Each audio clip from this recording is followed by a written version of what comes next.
So the last video we did was chapter 24, which is where Isaac marries Rebecca. There isn't really too much to go through there. It was all pretty self-explanatory with the servant that had gone off to Abraham's homeland to find a wife for Isaac, and then of course they've come back. The only thing was that when they came back, and Rebecca asked who the man in the field was, and the servant said, "That's my master." So Isaac is now the master because he has a wife. So that's what I read in the study part. But we'll jump straight into chapter 25, and this is Abraham marries Keturah. Here we go. Abraham took another wife, whose name was Keturah. She bore him Zimran, Jokshan, Medan, Midian, Ishbak, and Shua. Jokshan was the father of Sheba and Dedan. The sons of Dedan were Ashurim, Letushim, and Leumim. The sons of Midian were Ephah, Epher, Hanok, Abidah, and Eldaah. All these were the children of Keturah. Abraham gave all he had to Isaac, but to the sons of his concubines Abraham gave gifts.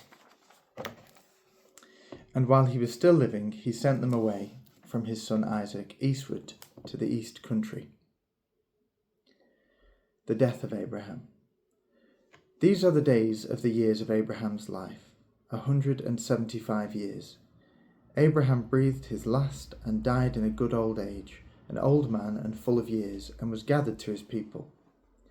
Isaac and Ishmael, his sons, buried him in the cave of Machpelah in the field of Ephron, the son of Zohar, the Hittite, east of Mamre, the field which Abraham purchased from the Hittites. There Abraham was buried, with Sarah his wife. After the death of Abraham, God blessed Isaac his son, and Isaac dwelt at Beer Lahai Roi. The descendants of Ishmael. These are the descendants of Ishmael, Abraham's son, whom Hagar the Egyptian, Sarah's maid, bore to Abraham. These are the names of the sons of Ishmael, named in the order of their birth: Nebaioth, the first son of Ishmael, and Kedar, Adbeel, Mibsam, Mishma, Dumah, Massa, Hadad, Timah, Sheter, Naphish, and Kedemah. These are the sons of Ishmael, and these are their names, by their villages and by their encampments, 12 princes according to their tribes. These are the years of the life of Ishmael, 137 years. He breathed his last and died, and was gathered to his kindred. They dwelt from Havilah to Shur, which is opposite Egypt in the direction of Assyria. He settled over against all his people. The birth of Esau and Jacob. These are the descendants of Isaac, Abraham's son. Abraham was the father of Isaac, and Isaac was 40 years old when he took to wife Rebekah, the daughter of Bethuel, the Aramean of Padanaram, the sister of Laban, the Aramean. And Isaac prayed to the Lord for his wife, because she was barren. And the Lord granted his prayer, and Rebekah his wife conceived. The children struggled together within her, and she said, "If it is thus, why do I live?" So she went to inquire of the Lord, and the Lord said to her, 2 nations are in your womb, and 2 peoples born of you shall be divided. The one shall be stronger than the other, the elder shall serve the younger. When her days to be delivered were fulfilled, behold, there were twins in her womb. The first came forth red, all his body like a hairy mantle, so they called his name Esau. Afterward his brother came forth, and his hand had taken hold of Esau's heel, so his name was called Jacob. Isaac was 60 years old when she bore him. Esau sells his birthright. When the boys grew up, Esau was a skillful hunter, a man of the field, while Jacob was a quiet man dwelling in tents. Isaac loved Esau, because he ate of his game, but Rebekah loved Jacob.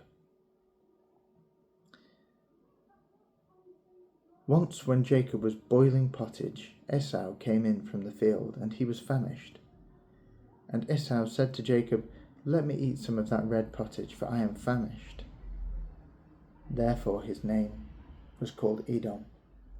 Jacob said, "First sell me your birthright." Esau said, "I am about to die. Of what use is birthright to me?" Jacob said, "Swear to me first." So he swore to him and sold his birthright to Jacob. Then Jacob gave Esau bread and pottage of lentils, and he ate and drank, and rose and went his way. Thus Esau despised his birthright. Well, that's the end of that chapter.